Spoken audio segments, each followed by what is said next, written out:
Il est peut-être la clé, la dernière pièce d'un puzzle macabre. Cet homme, terré chez lui, en attente de son procès, accepte de se livrer pour la première fois. Claude Ducos, électricien à la retraite, chasseur, est accusé d'avoir découpé le corps d'Alexandre Ginca, 13 ans. Est-ce que vous avez démembré Alexandre Ginca? Mais non, mais vous vous figurez une chose pareille, mais c'est atroce, je ne sais pas. Je n'ai jamais rien fait. Je suis tombé des nues le jour où la police judiciaire est venue chez moi. Mais vous vous figurez de quoi il m'accuse, de découper. Mais c'est pas possible, non, c'est pas possible. Dans le box, aux côtés de Claude Ducos, 3 autres personnes. Des marginaux du centre-ville de Pau. 4 accusés pour un même meurtre, sans que l'on sache avec certitude quel a été le rôle de chacun. Ce mystère hante Valérie, la mère d'Alexandre, depuis maintenant 5 ans. C'est son dernier anniversaire, voilà, pour ses 13 ans. Il n'avait pas encore les cheveux longs. C'était l'année où il avait décidé de se faire pousser les cheveux pour avoir le look skater. Il s'était dit, maman ne voudra jamais. Et puis, bah oui, j'avais dit oui, pourquoi pas, il faut bien qu'ils passent par leur période test. Les photos, on les connaît par cœur. Ça fait 5 ans qu'on les regarde et il n'y en a pas de nouvelles. Il n'y a pas de nouveaux souvenirs, il n'y a pas de nouvelles photos, il n'y a plus rien.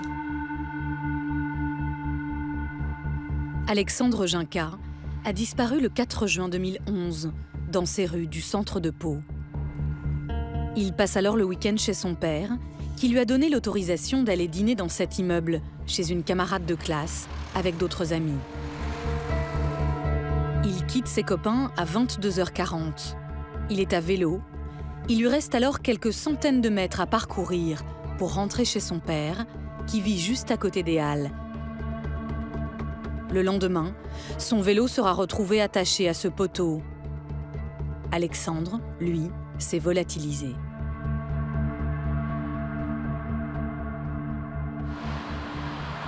20 jours plus tard, sur les bords du Gave de Pau, en plein centre-ville, 2 SDF, Jacques et Muriel, font une découverte éprouvante alors qu'ils ramassent du bois dans la rivière pour faire du feu. Là, tu ramasses des bouts de bois. Des bouts de bois, je prends, j'ai la brouette, je ramasse les bouts de bois. J'ai pris un morceau. J'ai dit ça, c'est pas un bout de bois. J'ai dit ça, c'est humain, je pose. La police, quand ils sont arrivés, commençait à parler un peu entre eux. Je me suis dit, pourvu que ça ne soit pas ce que tout le monde pense. Manque de peau. Il s'agit du fémur d'Alexandre. Le reste du corps de l'adolescent est retrouvé ici, quelques semaines plus tard. Commence alors une gigantesque enquête pour comprendre ce qui lui est arrivé. Pendant près de 2 ans, 60 policiers vont tout tenter. La famille, les amis, les habitants du quartier sont entendus. 4 millions de communications sont analysées. Mais c'est un mot de 3 lignes qui va dénouer une partie du mystère. Un mot écrit sur le registre de condoléances ouvert pour les obsèques que le procureur de la République fait expertiser. On va découvrir peu de temps après que ce registre comporte une mention assez énigmatique. Mike, SDF. Je connais ce qui est arrivé, mais ce connard qui t'a fait ça est sous terre. Qui est cette personne, Mike, SDF, Et donc, avec ce travail d'archives, en quelque sorte, presque, qui est réalisé, on va remonter progressivement vers celui qui est aujourd'hui le principal accusé de ce dossier.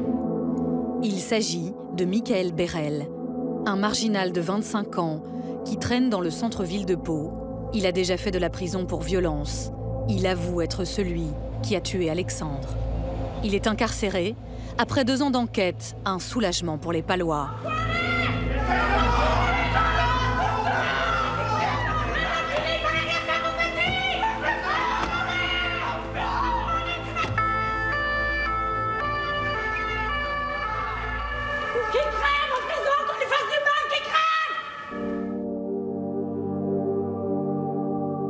Michael Bérel livre devant le juge d'instruction l'esquisse du scénario du crime. D'après lui, à l'origine de tout, il y a un autre marginal, Christophe Camille, âgé de 23 ans. Selon son avocate, Christophe Camille vient de sortir de l'hôpital psychiatrique le soir du 4 juin 2011, quand il croise la route d'Alexandre. Il n'a pas l'heure. Il va demander à Alexandre l'heure. Alexandre va sortir son téléphone portable. Christophe Camille va lui demander son portable. Il va l'attraper en lui disant, de façon virulente, de lui donner le portable, ce que va faire Alexandre. Christophe Camille a le téléphone entre les mains. Alexandre s'en va. Le hasard de la vie fait que Christophe Camille va rencontrer celui qu'il a déjà vu à quelques reprises au Secours catholique, qui est Baërel. Ils vont se retrouver et Alexandre va revenir. Alexandre revient sur ses pas, sans doute pour tenter de récupérer son portable. Il fait face à Michael Baërel et Christophe Camille. Mon client ne touchera pas à ce moment-là Alexandre et partira en courant dès qu'il verra Baërel s'en prendre à Alexandre.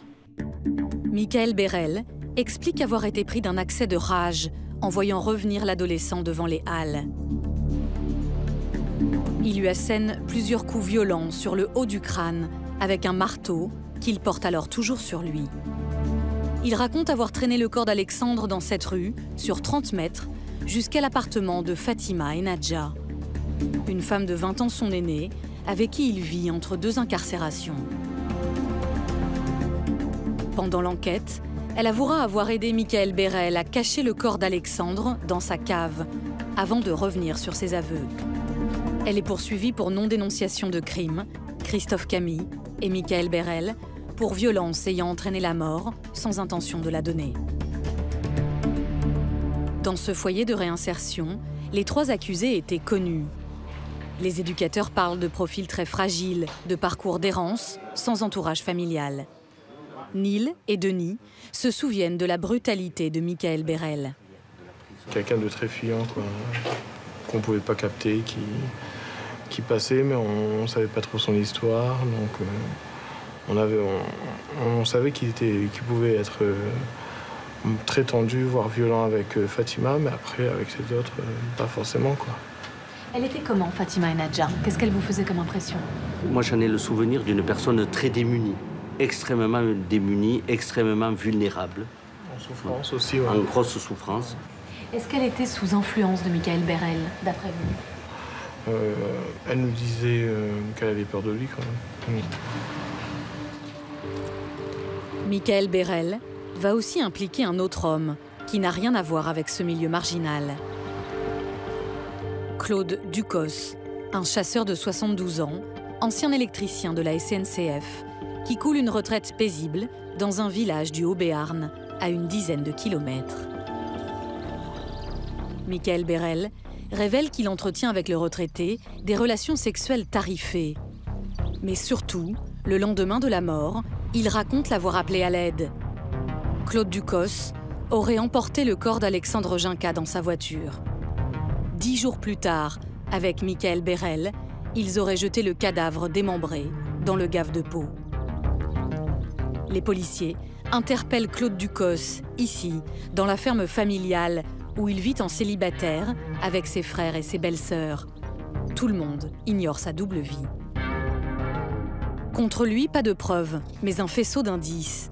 Le chasseur connaît la découpe du gibier et surtout son téléphone a borné le lendemain du crime dans le quartier des Halles.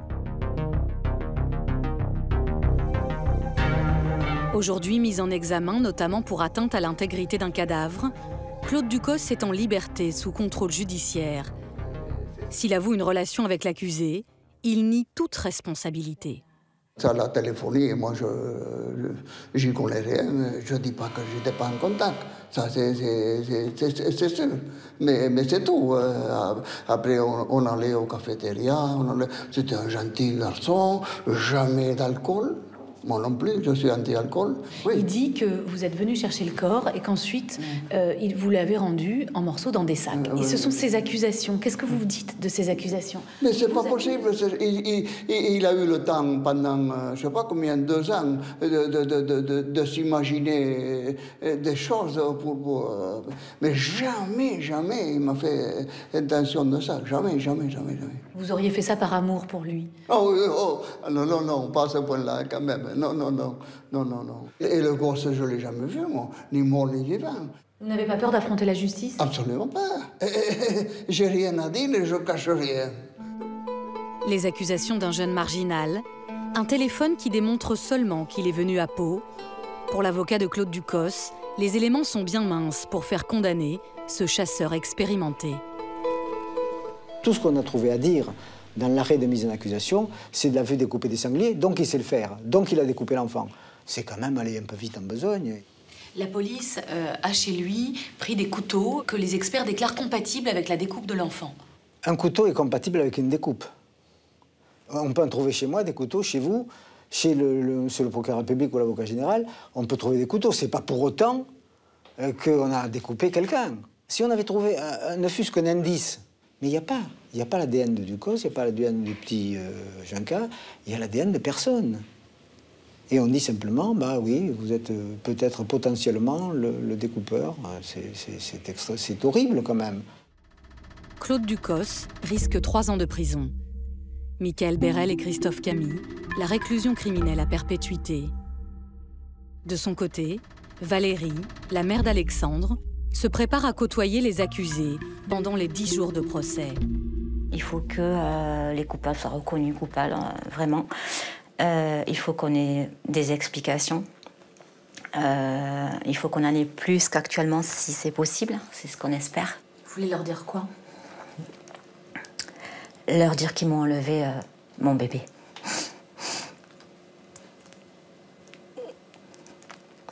Leur dire qu'ils ont démonté toute une vie, toute une famille.